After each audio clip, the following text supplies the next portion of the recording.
এবার বুঝতে পারলে তো ওরা 5 জন আমাকে কীভাবে মারছে? বুঝতে পারলাম। ওই 5 জনকে যতক্ষণ না আমি মারতে পারতেছি ততক্ষণ কিন্তু আমার আত্মা শান্তি পাবে না। ওই 5 জনকে তুমি নয়, আমি মারব। ওদের 5 জনকে তুমি না, আমি মারবো। আমি চাই না তুমি ওদেরকে মাইরে নিজে হাত বন্ধ করো। বিশেষ করে ওদের 2 জনকে আমি মারবো, ওরা যেভাবে আমাকে মারছে। সেই 2 জন হলো সুপ্রিয়া আর ছোটু। আচ্ছা, আমার কপালে বোধহয় এটাই ভগবান চাইছিল, লিখে দিয়েছিল তোমাকে হারানো। এত ভালোবাসার পরেও ভগবান তোমাকে আমার করে দিল। খুব করে চেয়েছিলাম তোমাকে, খুব করে। ভগবান সেটা বুঝলো না। ভগবানের মানে এটাই ইচ্ছা ছিল। এই জন্ম কি আর তোমাকে পাবো না? এই জন্মের কথা তো আমি বলতে পারছি না। পরের জন্ম যদি বলি কিছু থেকে থাকে, সেই জন্মের জন্য আমি তোমার জন্য অপেক্ষা করবো। এটা বলে এতটা মানে আমাকে ওয়েট করতে লাগবে? ভগবান এতটা কষ্ট দিয়ে আমাকে ওয়েট করাবে তোমাকে পরের জন্মে পাওয়ার জন্য? এই জন্ম তো আমি আর তোমার হয়ে থাকতে পারলাম না। থেকে যাও না প্লিজ। আমার যাওয়ার সময় হয়ে গেছে। প্লিজ থেকে যাও। প্লিজ আমাকে আর আটকেও না। থেকে যাও না গো।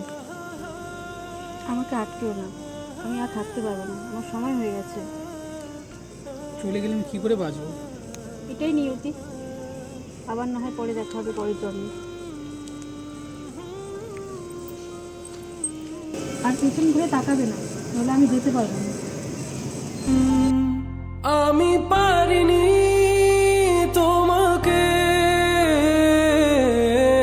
আপন করে রাখতে, আমি পারিনি তোমাকে আবার আমার করে রাখতে। তুমি বুঝনি, আমি বলিনি, তুমি স্বপ্নতে কেন আসনি? আমার অভিমান তোমাকে নিয়ে সব গেছি।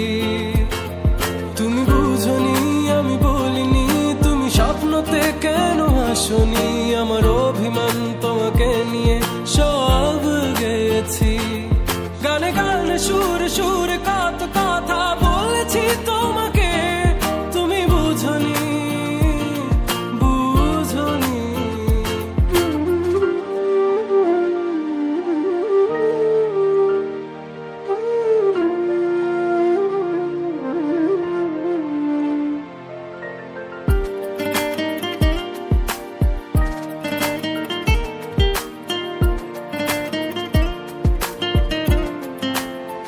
কখনো যদি আনমন চেয়ে আকাশের পানে আমাকে খুঁজো, কখনো যদি হঠাৎ এসে জড়িয়ে ধরে ভালোবাসো,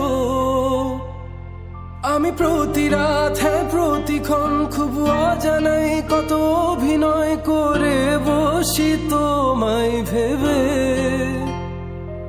আমার অযথা সব লেখা গান সব শুনে মন করে উচাতন, তুমি বোঝনি কেন আমাকে? তুমি বুঝনি, আমি বলিনি, তুমি স্বপ্নতে কেন আসনি? আমার অভিমান তোমাকে নিয়ে সব গেছি। তুমি বুঝনি, আমি বলিনি, তুমি স্বপ্নতে কেন আসনি? আমার অভিমান তোমাকে নিয়ে সব গেছি। গানে গানে সুরে সুরে